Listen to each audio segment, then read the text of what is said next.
Ada orang dia kata dia takut nak beli emas sebab dia takut apabila beli dan juga simpan nanti tak boleh nak jual. Ini juga salah satu mitos. Anda semua berada di dalam playlist saya yang kedua, video yang keenam iaitu mitos-mitos tentang emas. Teruskan menonton.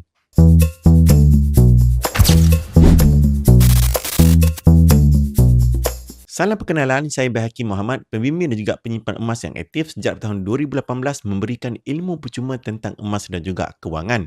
Nak jawab soalan orang yang takut nak simpan emas tadi sebab dia kata nanti tak ada tempat yang dia boleh jual. Ya, sebenarnya bukan tak ada tempat tapi mungkin dia belum pernah jumpa tempat yang terbaik dan juga sesuai untuk jual emas. Dan anda tahu ke tak, Public Gold bukan sahaja menjual emas dengan harga kilang tetapi juga dia mempunyai satu kilang refinery emas.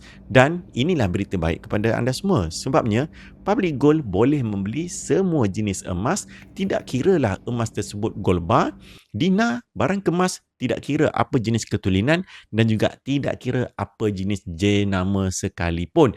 Dan ini ramai orang tak tahu bahawa harga belian emas Public Gold kebanyakannya lebih tinggi berbanding harga yang ditawarkan oleh pekedai-pekedai emas biasa. Jadi kalau anda nak untung, anda cuba semak dahulu berapakah harga yang Public Gold beli dan sebenarnya tidak salah untuk orang berfikir kat manakah tempat yang saya nak jual nanti kalau saya beli emas-emas yang ada seperti dalam tangan saya ini. Sebab kenapa kita simpan emas? Kerana pada suatu hari nanti kita nak jual emas tersebut dengan harga yang lebih tinggi. Jadi wajarlah soalan itu ditanya kat mana nak jual nanti. Tetapi perkara ini telah pun diselesaikan dengan Public Gold sejak lama dahulu.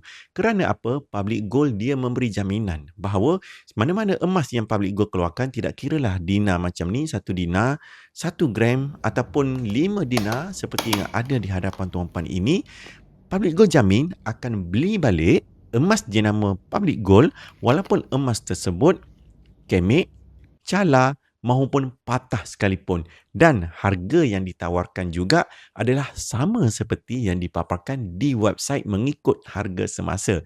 Jadi, kalau anda beli emas jenama Public Gold, itu adalah kelebihan yang paling utama dan juga anda akan dapat. Sebab apa? Saya tahu di luar sana ramai dan juga ada juga kes di mana apabila kita beli emas satu-satu jenama, kemudian ada sedikit kecacatan ataupun tercalar ataupun kemik pada emas tersebut, maka kedai emas yang sama ataupun syarikat emas yang sama sudah pun tidak menerima emas tersebut atas alasan emas tersebut telah pun rosak dan tidak boleh dijual dengan harga semasa kepada pelanggan seterusnya. Jadi mereka tak ambil emas-emas yang mana ada sedikit kecacatan ataupun kerosakan.